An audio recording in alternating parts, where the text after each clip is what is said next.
we are going to discuss the increase of galactic presence around the Earth. Specifically right now, with everything that's going on, we have the eruption in Tonga, we have the conflict between Russia and Ukraine, we have so much continued unrest from the virus. So those energies, those energetic principles of all of these physical events have drawn in the galactic presence much closer than it has been. And they're also connecting more with people as well. So this is a really good time to connect to the galactics because they are so close by. But Sue, I will hand it over to you. What have you been picking up on as far as the galactic energies going right now? Well, a couple of days ago, maybe a week, I'm not sure how long, the Arcturians came back. And they were the first ones to really connect with me way back in the early 80s. Then in the midst of all the things that happen in, 3D life, you kind of forget about those things. But then they started really coming back. What I was getting was that the Arcturians were saying, okay, what I just got was part 2. There was part 2 of when they started communicating with us. And there wasn't a lot of us back then. It was just a few people that were getting that. But more and more people are starting to feel this energy field that's of a higher frequency. And, of course, this is how things work. At the same time, the darkness is so dark. The old darkest night is just before dawn. So, we've had some pretty good dark nights. Actually, too many dark nights. So what do you think about all that? Well, I think it gives us an opportunity to go within and to find the dawn from inside of ourselves. And at the same time, when we find that inner empowerment, then our communication with the higher beings also starts to tune up and become more clear. And I feel like this is a really big element with contact, disclosure, as people like to talk about. There is this aspect of how you personally are taking in that information and what it means for life, for everything else around us.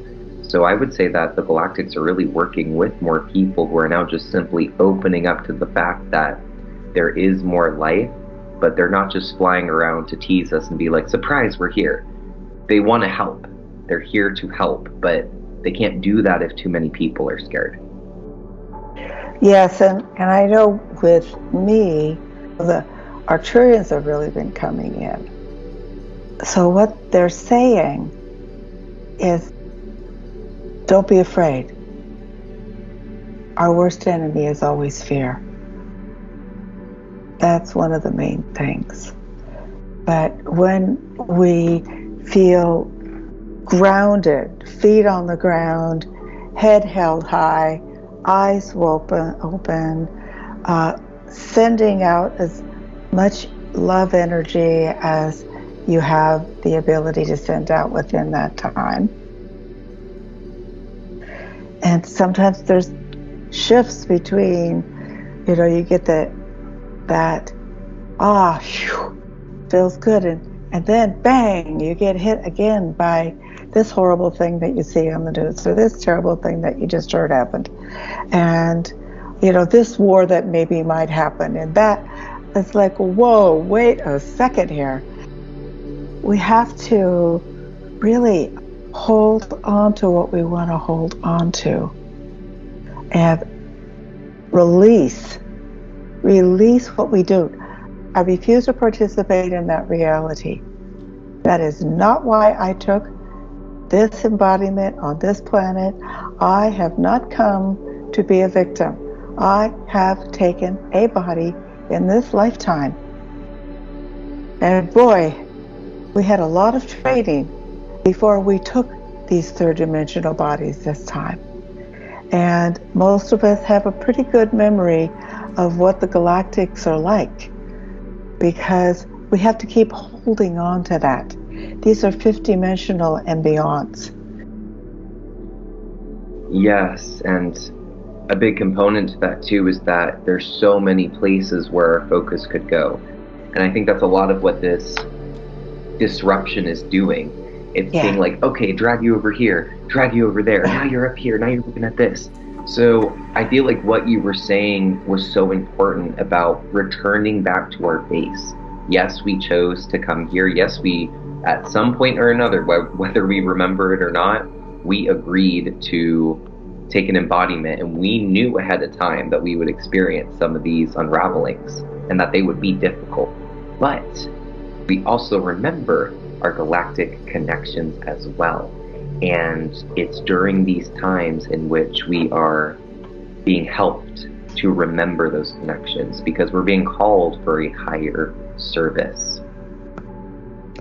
Yes. And as you were talking, I was like getting chills up and down my body. And, but it wasn't chills of fear.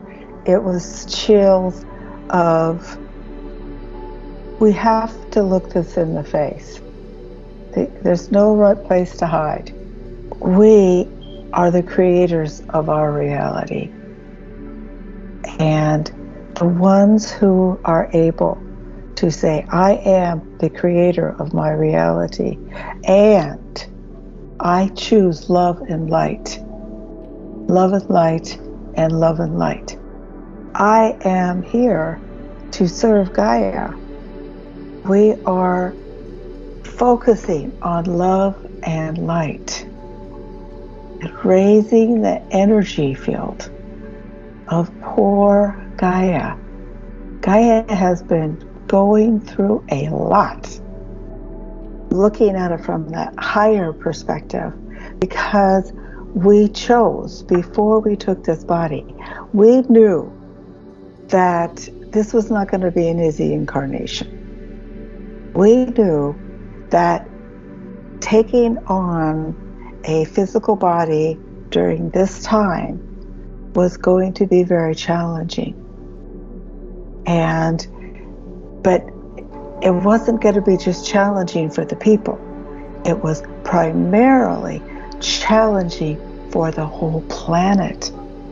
And that's why this, whatever it is, you know, in the sky, in the water, in the wherever it is, you know, that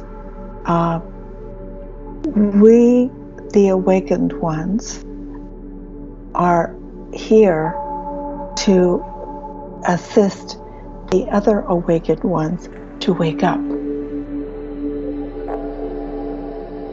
And I'll just take a moment for those that are listening to go through each one of the galactics. Not a lot, but just so that they can be more real. So there's the Antarians, and the Antarians, what I've experienced, and then I'll shift it over to you for what you experienced, so people can see that different people are going to have different experiences about the same thing. The Antarians, they are there to keep us brave, you know, keep holding the flag, you know, as we hold on to the horse and run through the fields, but not with the intention of harming, with the intention of waking up and remembering who we really are, remembering that we are warriors, and we chose to come into Earth at this time, and only the warriors would choose to come in at this time. We really have to be the manager of our fear, and that's what the Antarians are. The Antarians are that we are not afraid. They're brave. They're really, really brave. So do you have any other things to say about the Antarians before we go on to the next guys? Yes, they truly do represent that galactic embodiment of bravery. So they are the beings that are of a higher frequency innately, but they will lower their density down to the fourth and sometimes also even the third dimension, depending on the service that they are performing.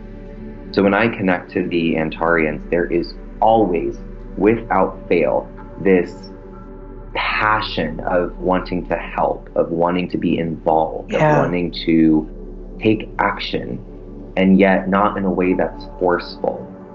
So it's a very peaceful energy, but they have a very strong energy about them because their number one priority is the planet and the health and the safety and the structure of our ascension process.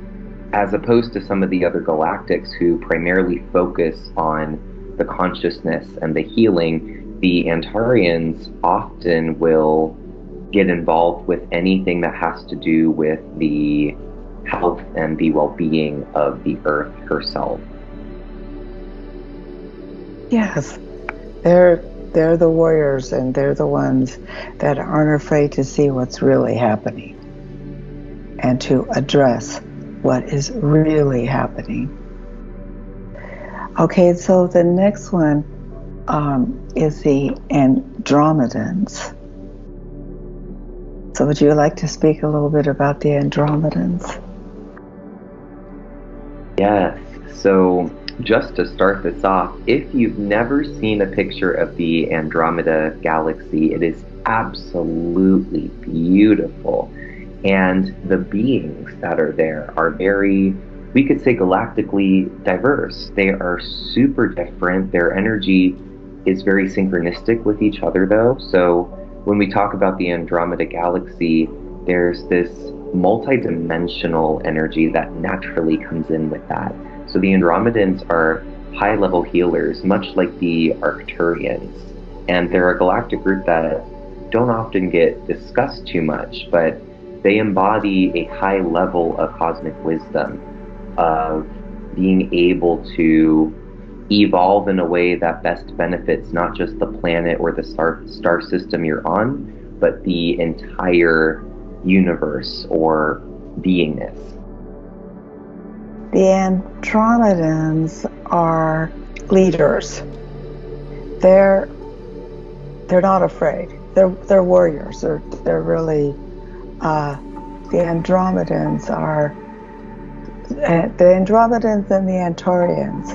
They're the more warrior people, but not warriors that they want to have a war, but warriors that they will go where they're needed and do what is needed, and they won't allow themselves to get lost in fear. They are able to see the big picture. I think we should just keep the A's going. We've done the Antarians, the Andromedans. Let's chat briefly about the Arcturians. I think a lot of people listening are already familiar with their energy, but Sue, you've interfaced with them since the early 80s. So I think if anyone were to talk about them, it would be you. Yeah. They came into my life in the early 1980s, and I never knew why. And they started telling me things, and at first it was really hard, because when I first met them I couldn't even type, and so they said, you're going to have to learn to type because this is like too slow. And so I did. I learned to type, but it was almost like I had to go through these different initiations. That did I really want to have a relationship with them? And I was going to have to do some things and learn some things that I didn't ever think I could ever do or learn. And that was really what the whole thing is for everybody. It's because I can't do that. No, that's too hard. No, that's what we have to let go of. We have to totally That was like the biggest message. And if I started complaining, they would make a miracle happen. The main thing they said, it's not to me, but through me. In other words, don't get all high on yourself, little girl. I think that is something that's really important for everyone to remember, that we are following our own higher self, basically. You know, it is our own higher self. The Arcturians are very proud of the many humans who have been allowing themselves to move beyond that 10% of their brain power and to go into the unknown and to remember their dreams, write down their dreams, share their dreams to other people. Make sure that there's always something creative happening in your life, because creativity helps you to grow. It's like water on the flowers. You could have beautiful flowers, but if you never watered them, they wouldn't stay beautiful, they'd die. And so if we don't water and spend some energy and time on our own higher dimensional self, then we'll lose track of each other. Dear beloved beings who volunteered to take a third dimensional earth vessel and to choose to incarnate on a planet that was ill.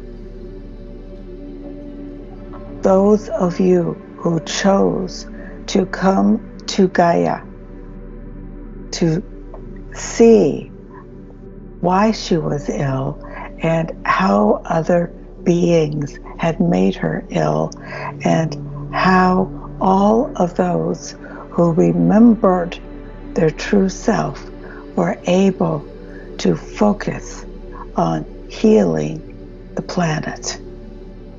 And so every one of you human beings, remember that you took a vow to protect dear planet Gaia. And Gaia says to each and every one of you, thank you, thank you, thank you. Blessings be, and we will, within some part of your now, meet you in the higher dimensions.